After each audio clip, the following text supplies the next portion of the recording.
Hello, everyone. Welcome to another episode of the Back of the Pack podcast. We are here now under the banner of our Beyond the Finish Line, as we have a very special episode coming up for you this week. First, I'd like to thank everyone. There was a lot of love shown last week as we did an episode about my personal history, medical history, and as it relates to running and recovery. And so got quite a few good comments about that. And so thank you everyone for that. But we are going to flip it around right now. This is thankfully not a me episode. Anytime there's less of me and more of other people, I like our chances of being a much better episode. Today, we're going to welcome in two guests, and this is Erica Sauter and Kristina Selters. They come to us through Baby Jay's Legacy of Hope, and then, of course, the Rexy run that we've discussed a few times and we're getting tuned up for. So we're going to talk to them today and really learn more about Baby Jay's Legacy of Hope, based out of Lawrence, Kansas, and then, of course, learn a little bit more about Rexy Run. So without me going on any further, let's bring in our guests. Everybody welcome Erica and Kristina. Hello. Hello.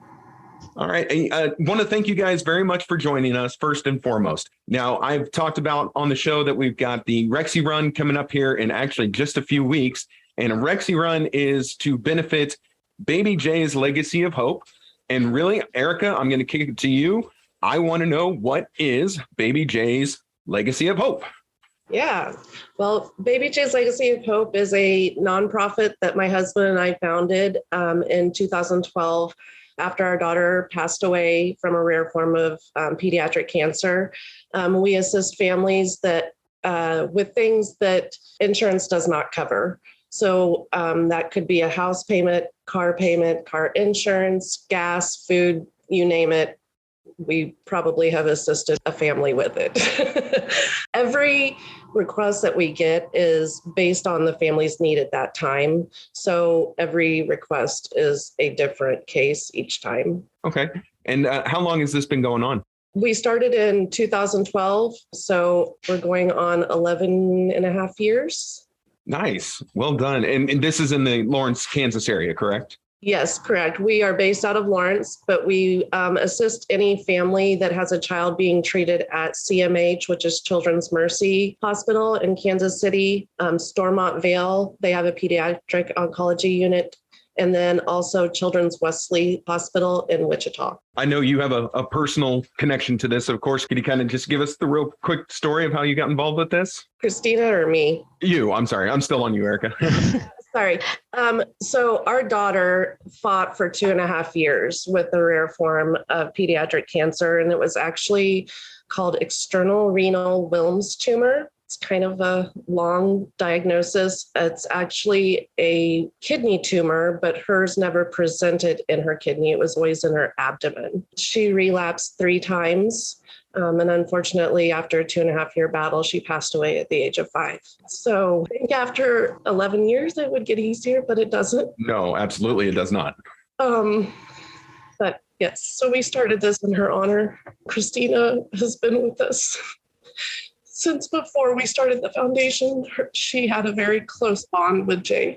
And so she's been there from the get-go, and we couldn't have done this without her and so many others. Well, and that segues perfectly into Kristina. Kristina, I've known you from the running community for a long time, and you are the race director for Rexy Run, which of course is one of the big benefits for Baby Jay's Legacy of Hope. How did you two, and this is kind of for both of you, how did you decide on a race as one of your big fundraisers? There kind of just came about, organically. I do want to chime in and just say that Baby Jay's, her full name was Jayden. So I did want to make sure I said that. Erica, Jason, and I contemplated a run for a couple years, and it was something I didn't feel ready to take on because I wanted to make sure I did Jayden proud and that I did Erica and Jason proud and put something good on in the name of Baby Jay's, because I didn't want to do something that I didn't feel prepared for. And so we had a friend actually go directly to Jason with a pitch of an idea of a 5K. And then they came to the board and decided, it went to a vote. That's how it started. And this will be the 7th year of the run. We have kept growing. our best year was in 2019. And then of course, 2020 hit. Right. So, but we've been growing back up, and I actually looked at the numbers yesterday. I found a new thing on Run Sign Up, and we're on pace for, I'm hoping we can beat 2019's numbers, but we're definitely on pace for it to be the second largest Rexy run. So nice. I'm happy for that, Yeah, absolutely. I mean, like a lot of races, I know 2020 and even some of 2021 really slowed the race industry down. So that's great that you guys are on par to hopefully have one of your biggest Rexy runs. Yes. This is just for my own personal knowledge. When did you add the 10K to this? Has the 10K always been a part of this race? No, we did 2 years of, I'm trying to think. I think we did 2 years without the 10K. So this would be like the 4th year. That 2020 always throws me off on how many years we've actually done it. 'Cause like I said, 7th year of the run, but I don't really kind of count 2020. So I think this is the 4th year of the 10K. And actually, I am really happy with how we have the 10K course, because we changed it from the very first year. And this will be the 2nd year that it's actually the same as last year. And something kind of cool that I think with the 10K, when I look at it on a map, there's a little turnaround and it actually forms a heart.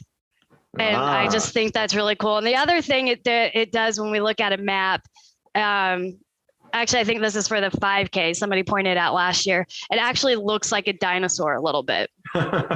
So I thought those two things, I just thought of those two things and thought it was kind of cool when somebody pointed those two things out to me. So. And how did we come up with Rexy Run and the tie-in to dinosaurs? I think there's a story behind this. All right, yes, let's go. How did we get the dinosaurs? Well, there is a story, and I would love to say that it has more of a tie-in to Jayden, but it really doesn't. Okay. Our friend that came to Jason was actually Jim. And at the time, 2016, dinosaurs were a big thing, and that's where it started. But the funny thing is, the name of it actually kind of comes from me, because we were playing kickball and I kind of had dinosaur arms during a game. And that's actually where it came from. So there is no way to tie that into. There really is no way. I have no good explanation of how to really tie that into something with Jayden or anything. And we get asked that question, and I wish I could give a better answer that tied into childhood cancer or Jayden or anything like that. But there really isn't. That's the honest answer. It's because of your T-Rex arms playing kickball. Exactly. I mean, I guess you could say, when you look at pictures, there's a lot of runners that actually have like T-Rex arms, which is kind of funny. But so I have no idea how we could ever tie that into, something actually for like childhood cancer or, like I said, Jay, but it is a good story. But I love it. Nope. And trust me, that's going to make the episode. Yeah. There's no getting around that. It's happening. Katie, the talent has decided. I mean, if it touches, not touches, but it's like, if it's like, man, this just sounds like a great race because of obviously the cause, and obviously the race director has a sense of humor, I'm all for it. So absolutely. No, but I mean, I know you guys you've had the dinosaur gimmick really since the first year, but I think the kids that are out there actually really respond well to it. You've got the great cartoon dinosaur. I mean, don't you guys get a lot of love for it now? You kind of accidented into a great thing. Yeah, actually, it's really funny you say that, because that is a great segue, because I was going to say that I was thinking that as you were saying that, something I really pride ourselves on for the run is that it is very, very family oriented, and we love having all the families and kids. And so, yes, we make the medals kind of not kiddish, but like tie into the kids, and our shirts are always brightly colored. Nothing against like black and white shirts, but we probably will never have a black and white shirt, because that's just not what I want to do. So I like to make it bright and colorful to, tie into the kids. So that is how it ties into at least kids. Yes. No, I do love the shirts, and they are always bright and colorful. And, I brought my kids down for the first time that I did Rexy Run. And that's when we were down with Team Fidelis and they ended up helping with color guard. Yes. So the first time my kids helped with color guard was at Rexy Run. And so I've got good pictures and they really enjoyed that race. They enjoyed all the dinosaur tie-ins and things of that nature. So no, that was actually really cool. And yeah, I do like the shirts a lot. Good. Yeah, it is definitely it's something we get a lot of compliments on it, and I'm happy about that because we just try and make them bright and colorful and fun. And our big dinosaur logo definitely helps with that. Oh, absolutely. So Kristina, what do you find is the most difficult part though, of race directing this particular race? For me, the most difficult part is I don't like asking for money. So it's actually the sponsorships. Yeah. Is actually one of the hardest parts. Getting the runners kind of comes about organically. And we're one of the bigger races in Lawrence. Yeah. We're not one of the bigger races in Kansas City, obviously, but we're definitely one of the bigger races in Lawrence. So I think that's the hardest part. It kind of actually makes me laugh when I go into Overland Park from Lawrence, 30-minute drive. And some of the people are like, that's just too far to come. So let me just say to all of Kyle's Kansas City listeners that the Rexy Run takes place at starts and ends at Broken Arrow Park, and it is right off of the highway from K10. So you don't have to go far into town. You don't have to come into town at all, actually. So, if you don't like Lawrence because you're a big Missouri Tigers fan, I can respect that. You don't really come very far into town, and it's super easy to get to. Now, if memory serves, there was a GPS issue at least a couple years ago where people were GPSing in the park and it was taking them the wrong place. Where should everyone set their GPS to? It's that church across the street, right? Yeah. So Broken Arrow Park, that address is actually 2800 Louisiana Street. Okay. The other address would be Billy Mills Middle School. That address is 2734 Louisiana Street in Lawrence, Kansas. Okay. Because we do use their parking lot. That's what it was. Okay. There are two churches right across Louisiana Street, and we use their parking lots as well. Okay. We try and keep people out of parking inside Broken Arrow Park only because we run through the park. Yes. And so it just keeps the loop inside Broken Arrow Park a little bit, obviously without cars, makes it nicer. Yeah, I know there was a problem at least 1 year with it, but it sounds like that's all rectified. I just want to make sure anyone who signs up, and all of you listeners are going to sign up, they all get to the right place once they get down to Lawrence on Saturday. Let's see, August 20th. Yes. Right? Saturday, yes. August 20th. All right. And now, Kristina, our honorary Rexy for this year. Hit me. Yes. Her name is Millie Cox. Her real name, or not real name, but is Amelia Cox. And Erica, I do have the email pulled up, but do you want to tell a little bit more? So Millie is 3 years old. She's from Parker, Kansas. She was diagnosed with, it's called acute megakaryoblast leukemia. It's a form of AML, which is usually an adult leukemia. We've seen more, at least we've seen more kids actually diagnosed with a form of AML here recently in the last 5 years than I ever have, which is crazy. But she went through one bone marrow transplant, and unfortunately at her 100-day mark, where they always do another biopsy, they found that she had blast cells, which are leukemia cells, in her bone marrow again. So she has now started a more aggressive treatment, and she will have another bone marrow transplant once that treatment is finished.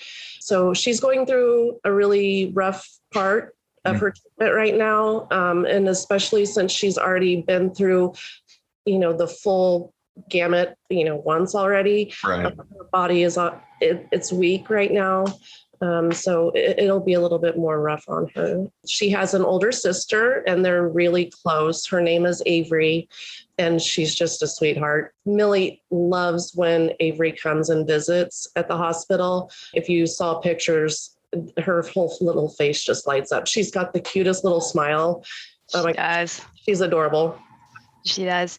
I want to add on just because I'm looking at some stuff that Erica has emailed over to me. One thing that always like sticks out in my brain when I talk about Jayden and just kids that have cancer in general, all they want to do is play. Mm-hmm. They don't care what's going on inside their body or how much chemo or anything like that they've gone through. If their mom walks in or their sister or their brother or their cousin or anything like that walks in the door, they just light up and all they want to do is go play. And what pops in my mind always is, and as Kyle, I mean, you're a parent too, so you'll understand what I'm saying is there's no greater joy of hearing a kid laugh, but hearing a kid in pain. There's nothing worse. Right. And these kids who are fighting cancer, they go so quickly from being in pain to 10 minutes later. So many times they're just like, okay, well, my friend's here now. It's time to play. I want to go to the playroom if they're at Children's Mercy and I want to go play, or I want to go color or whatever it is. And that to me is what just sticks out the most with their resiliency. Oh, yeah. So Millie, when she was going through her first round of the treatments, she had to stay in the hospital for 20 to 30 days at a time. And all she left to do was play outside. And so, and then she was stuck inside. When she was able to go home, her and her family would go on rides in her dad's 1975 Bronco. I love that part. Nice. I love that part. The other funny thing that is in this is she has a really big stink eye, and what her mom and dad call, she has a resting baby face. And I read that and I loved that part as well. This is from Millie's mom, and it kind of goes along with what I just said about, they just want to play no matter what their body has gone through. While being at the hospital, Amelia had 2 COVID diagnoses, one being over Christmas, several blood pellet transfusions, several CAT scans, 2 surgeries, and at one point had 12 lines hooked up to her that her body had to carry beside her on her pole. Through all this, Amelia never stopped. She continued fighting and giving it all she had. She made lots of friends, sat at nurses' stations often, and she was very loved. So I just wanted to share that because, like I said, it just goes to show that just how resilient they are. Oh, absolutely. Sorry, Kyle, our honorary Rexy, Millie, what we do is we give a portion of our proceeds from the run go directly to Millie's family. Excellent. This is the 3rd year that we've been able to do this from the Rexy run. So where does this money go? There's no question. A very large portion will go directly to Millie and her family. And then the rest does stay with Baby Jay's Legacy of Hope, but then does go to families still fighting cancer. Right. It still goes back out, but just wanted to say that as well. Well, and then, what I was going to try and add to that, what can we do on top of? I mean, on top of just, you've got your donations, you've got your registration money. We as runners, we're coming down. What can we do on top of just showing up to this race? Awareness is one of the biggest things I think we always fight with. Nobody thinks about kids having cancer. That age-old saying of cancer doesn't care how much money you make. Cancer doesn't care if you're a mom. Cancer doesn't care if you're a dad. Cancer doesn't care if you're a kid. Millie is 3 years old and has been in remission and is now fighting it again. So she's 3 years old fighting cancer for her 2nd time. So awareness. And one thing when I was listening to when you were talking to Will and Delise with Braden's Hope, 4% of funding goes to childhood cancer, and that's it. So, you give $100, like 4% of that goes to childhood cancer. And that's just like you said, that's just a mind-blowing low number. That's crazy to me. So that, to me, I think is the biggest thing, is just awareness of childhood cancer.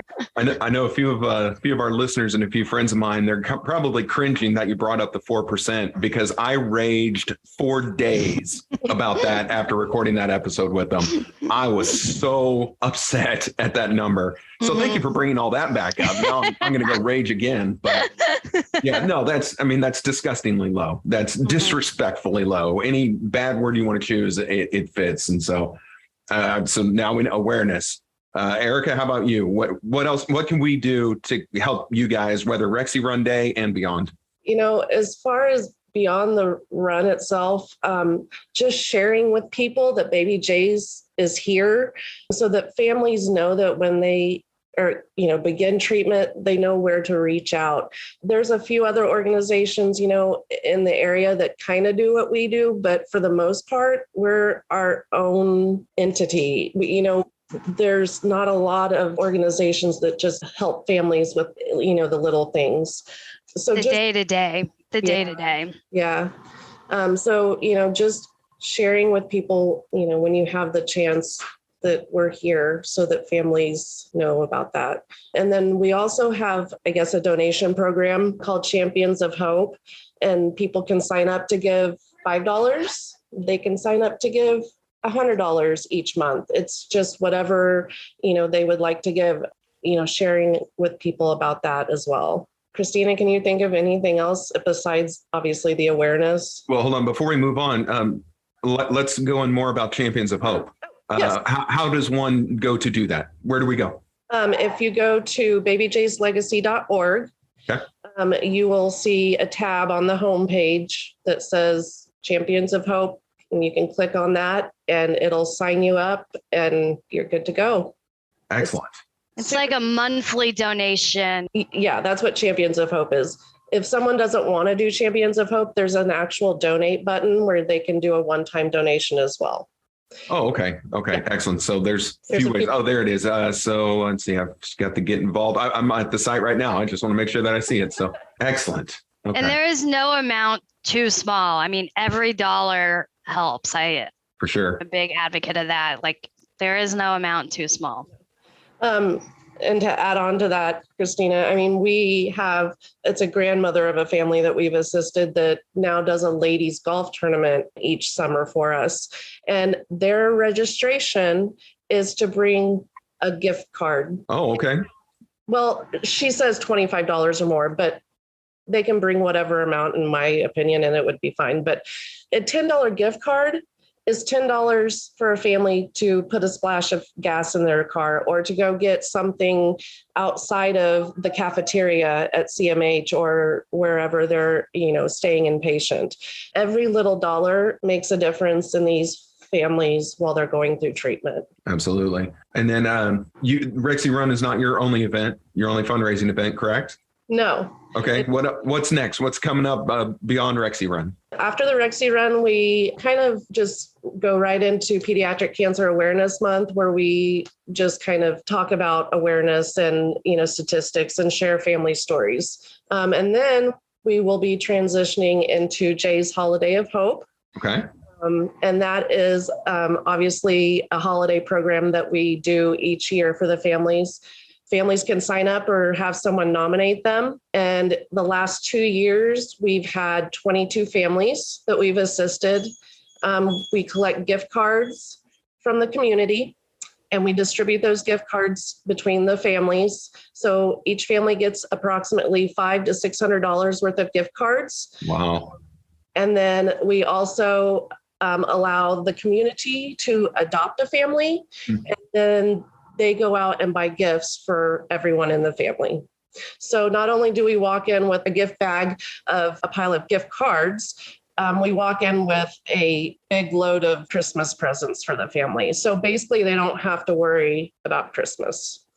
That's great. That's great. And man, you guys are doing really great work that you're getting that many families taken care of with the gift cards and angel tree, for lack of a better term, whatever the case might be, buying the gifts. That's awesome. I do want to I do want to say that if you're listening to this and you know of a family that just recently found out that, they have a child that got diagnosed with cancer and they don't know what to do, reach out to Baby J's Legacy of Hope via Facebook, or, our website has a contact us, and the email will go to Erica, along with what we do as far as, day-to-day expenses that we've talked about. Something that is not spoken about as much, I think, is what Erica does as far as being a shoulder to cry on for the moms and the dads, but I think a lot of the moms, is because Erica and Jason have been through it. So they know what these parents or caretakers are going through. And so that is something that Erica doesn't like to brag on herself often, but that is never. That is something that, she's doing often, is just listening to the parents as well. Something that I wanted Erica to do was share like a testimonial from a family that we've donated to. So this is from one of our local families here in Lawrence, and they just said, we wanted to take the opportunity to thank you both. She's writing this to Jason and I, but this is for the whole organization, for what you've done for our family. This has been an incredibly difficult year with Grit's diagnosis, but having you there supporting us has made it easier. We made some wonderful memories at the Rock Chalk Roundball event, which is we partner with, and we've made memories that we'll hold close to our heart forever. We cannot thank you enough for all of your efforts. We honor Jay's life and know that she is the reason for all of this. With love and appreciation, the Hendersons. That's great. I bet you probably get quite a few of those, don't you? Yeah, because I work directly with the families, a lot of times the families will just message me directly, and I'm bad about just responding to them and being completely blown away by them thanking us for what we've done, because, I wouldn't think twice about it. It's just part of who we are and what we do now, and I just wouldn't change any of it. Right. I always tell parents that this is a club that you never want to be a part of, but I would not change any of the relationships and friendships that I've made with these families. Yeah. I was thinking about that today too, where it's the people you meet, the families, the parents, the aunts, uncles, what they want to do in the end, whatever that end is, remission or the child becomes an angel, is the next step is what can we do to give back? Mm-hmm. That is almost always. And, you get that with Delise and Braden's Hope and Noah's family and Jared's family, like all of them. Jay, Jared, and Noah all passed, but their families, their immediate thing was, what can we do to give back? Right. No, and I have noticed that. I mean, the give back, you show up and you show up big when you guys are giving back for, after your situation has resolved and however it resolves. Yeah, I definitely have noticed that. Mm-hmm. So yeah, if you're listening to this and you're one of your friends or a family member or whoever know of a child that just got diagnosed with cancer, reach out to us so that we can contact them. And we have something else we haven't talked about. I do want to have a few more things on the run, but something else we haven't talked about. We have introduced within the last year and a half, 2 years, a flip. There's no better way of putting it, but flip is a butterfly that we give to kids that are diagnosed with cancer. But we also have this book, and this book has advice and tips from kids that are fighting cancer or have fought cancer, and help giving advice to other kids. Erica, can you explain better what I'm trying to say and explain flip in the book and everything? It's a dry erase book. And each page has a picture that a wonderful woman that we've gotten to be good friends with illustrated. And it's a picture of each kid. And on the other page is their quote or advice with an activity that was their favorite activity to do while they were either inpatient or at clinic. So that could be sand art or the window chalk markers, little things like that. We have 10 different activities, and all of those activities actually come with the book and flip. And we send that out to each new family or child that we hear of. Oh, that's great. I was looking at the site. Flip is actually a pretty cute little butterfly over there. Yeah, that's something that we've just introduced recently, and we're really excited about it. Flip in the Big Book of Advice for Brave Kids. There you go. Thank you. Very cool. All right. You got more, Kristina? Hit me. I just want to say a few more things about the Rexy Run and what I think makes it unique. Our awards, Jayden's dad has a 3D printer and is printing age group awards. Ooh. But in addition, we also have our age group awards. They're canvases, but they are painted and then decorated by warriors, by kids that are fighting cancer. So it's a very they are homemade, but it's a very unique touch because they come from kids that are fighting cancer and their brothers and sisters that decorate these canvases. So I think that's just something that I really like. My mom and aunt also make a quilt every year for the Rexy Run. Oh yeah, I've seen that. Yeah, and I am going to actually show the quilt online. It'll actually be out there on Facebook World probably when the podcast is released. Mm-hmm. But we do a raffle for it. All proceeds that are collected for the quilt go directly to Millie and her family. Okay, so great. We've gotten up to I think $1,100 is the most that we've gotten out of that raffle, and we don't get it at all. We give it directly to Millie and her family. So, and if you win the quilt in the raffle and you're like, well, I really was just doing it for the donation, well, then we give the quilt to Millie. Oh, okay. So very nice. Yeah. Very nice. And I do want to also say that a lot of our volunteers are the LHS, the Lawrence High School volleyball team. Mm-hmm. And they show up in 40 high school girls at one time, which I know that sounds awful, kind of, but I will say that the Lawrence High School volleyball team is amazing because they go to the aid stations and they spread out on the course, and they're great support. And every year, everybody always comes to me and says, you have amazing volunteers. And I go, well, very lucky to have the Lawrence High volleyball team because they are a lot of the volunteers. And so I just want to say that that's something else that I like to brag about on the Rexy Run. Hey, volunteers are important, man. They can make or break a race. That is for sure. We've all been to the races with really terrible volunteers. Yeah. I've never had that problem with Rexy Run. That's for sure. Thank you. I will say one thing that I guess is not great about the Rexy Run, but I really can't do much about it. There's not much shade. No, there's not. Yeah, that park is pretty open. Like I said, it starts and ends in Broken Arrow Park, and then it goes over into the Baker Wetlands. Mm-hmm. And so it's not out on city streets or anything. It is something that I also really like about our run. But the 10K, you do head out east, and there is no shade. So yep. I will give forewarning on that. And it is August 20th, but we start at 7:30. So we do start early. Yeah, I remember back in 2018, I did the 10K, and it was as I was getting ready for the Chicago Marathon. And I still don't think I've sweat so much in my life as I did during Rexy Run out there. Now, I'll give you credit. Your photographers, and I think Mile 90 is all your peeps.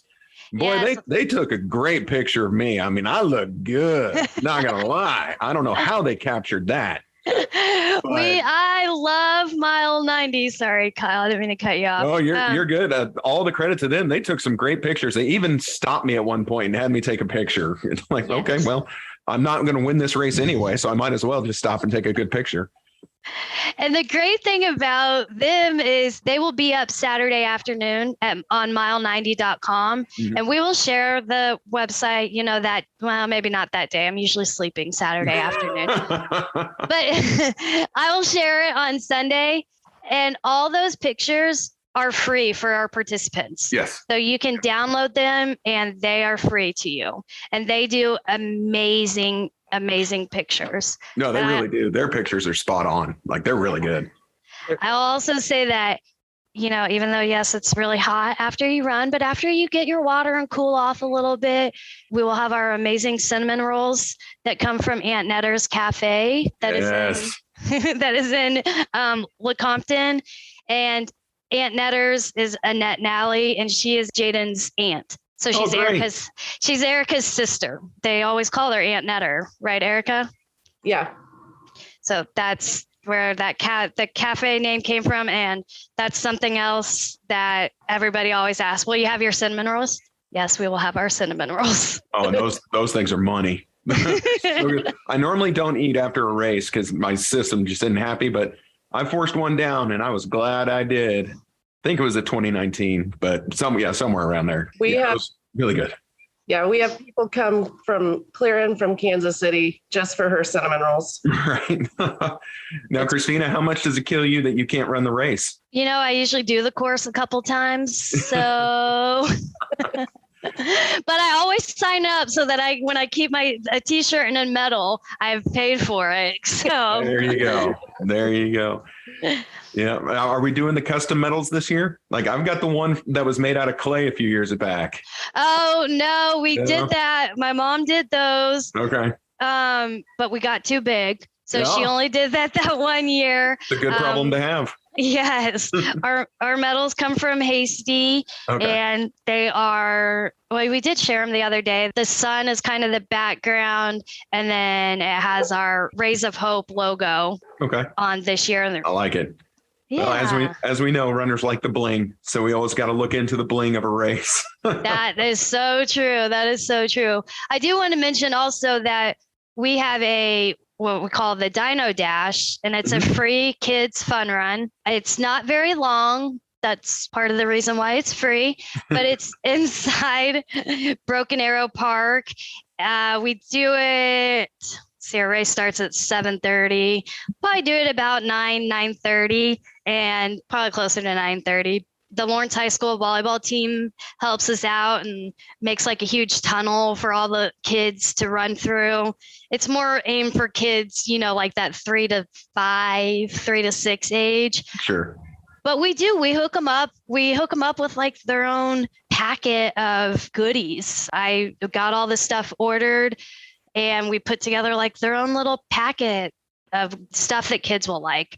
And I will say that what's in the packets for the kids this year, not just if they do the Dino Dash, if you have your 7-year-old that you signed up for the 5K, we'll give them one when they come pick up their regular packet as well. But the goodies that are inside the Dino Dash packet this year, what I did was I ordered things so like Silas, whose name is on the medal, he has passed away of cancer.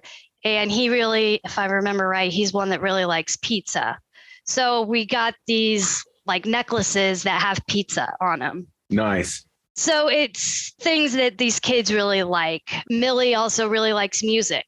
So this packet will have pencils that have music notes on them. Okay. Just things like that, because one thing that when you're running the Rexy run, like why run the Rexy run? I think we've talked about the different things that I think makes the Rexy run unique. But when you're out on the course running as well, we will have pictures of our kids that we've helped, and they'll be there. And we hope that it's like an encouragement of, well, man, this kid has kicked cancer's butt. And so I can run even though it's really hot outside right now. So we kind of throw the kids' faces at you. It works. One of your other races in the More Than 4 series. Yes. Noah's Bandage Project. They do that as well. They've got the kids' faces on the sides of the course. And yeah, it is motivating and definitely kind of gets your attention off of what you're doing into the bigger reason that you're there. Yeah. That's exactly it. I did steal one of their ideas to implement it in the Rexy run. Yeah, you don't have to tell us which one. It's fine. I told them that I was going to do it. I was like, hey, by the way, I'm stealing your idea because that's a really good idea. So. Well, no, we like Noah's. So is it More Than 4? Is that? Yes. I'm saying it right. Okay, so Noah's Bandage Project, Rexy Run, Braden's Hope, and then Jared Coons. Is that correct? Yes, that is correct. Okay, and that's the one that's in October. Yes. Okay, so yeah, but so I signed up for the series, even though I'm doing a lot of the 10Ks. So I hope that somebody will still give me the overall series medal, even though I'm not just doing 5s. No, we want any distance. The first year we worked together on all 4 of those races, of course, was 2020. Yeah, figures done it. Yeah. So this is the 3rd year we've done it. It has grown. We've grown a little bit more. And I look forward to working with those organizations and races because all of them are just fantastic. I had actually never heard of the Jared Coons run, which they've actually been doing it for like 30 years. Yeah, that run is long tenured. I was amazed when I looked at it. Yeah. Isn't that crazy, Kyle? I was like, that's just something crazy. So I don't know if I could do it for 30 years, but I do attain to grow as big as them. I don't know. I think you've got about 20 more years left running Rexy, and then move on up. We're gonna find another one, keep doing it. Get a whole series going. I mean, this will be great. Yes, that's the goal. Because it's not stressful at all being race director, I'm sure. No, not at all. No, not at all. It's all good. All right. Well, I know I'm cutting into you guys this evening, and I'm sorry about that. We've definitely run over, but I want to thank you both so much for coming on to the show. If you have any parting thoughts, please fire away. Let people know what they can do other than showing up and sweating on August 20th. No, I wanted to say thank you to Kyle and Katie and Back of the Pack podcast just for having us. I will say, if you are listening to this and you sign up for the Rexy run, there is a discount code set up. Back of the Pack is the discount code. It's actually for $7 off for the seventh year of the run. So any distance, and if you can't make it for some reason, but you think that, we're funny and you want to support the cause, guess there we do have that dreaded word, the virtual option, but that discount is good for the virtual option as well. And like I said, back of the pack is the discount code. And even when you go to sign up, if you're like, man, I want to make an extra donation, you can do that when you sign up for the race as well. Absolutely. At least make a $7 donation. Since we're getting the discount code, make a $7 donation. We'll all call it square. That's so awesome. We've never had a discount code before, so I'm so excited. Yay. You guys are awesome. Erica, anything in summation? Thank you again for coming on. I so appreciate it. I know it was very last minute for you. It's okay. No, I just wanted to say thank you for inviting me to be on with Kristina, and she has a special place in our heart, obviously, but she always does an amazing job with the race. So it is one that I look forward to every year. I didn't look at how many times I've run it, but definitely a few. So yes, definitely. Yes. Yep. So I'm ready for more, even though it's going to be so hot. We'll hope that there's a little bit of cloud cover, so it won't be quite as bad. Yes, hopefully not. Awesome. Man, again, I want to thank our guests, Erica and Kristina, for coming on the show and talking to us about Baby J's legacy of hope and the Rexy run. I really can't thank them enough for their time. It was great to talk to them. I hope you all enjoyed. Let's all make for sure that we register for Rexy run. Let's get out there. Everyone get your Back of the Pack t-shirts. We'll get you some t-shirts. Come on out. We probably will have some t-shirts. Or get with me beforehand, but let's really show up big for Rexy Run and for Baby J's Legacy of Hope, because they are doing some good work and we want to support them however we can. So that's going to do it for this episode of the Back of the Pack podcast. I want to thank you all for joining us. As usual, I'm your host, Kyle Walker. This show is brought to you by OKKC Sports and is produced by Katie O'Neill. We will see you next week. And for now, again, still hot, stay safe, and we will see you soon.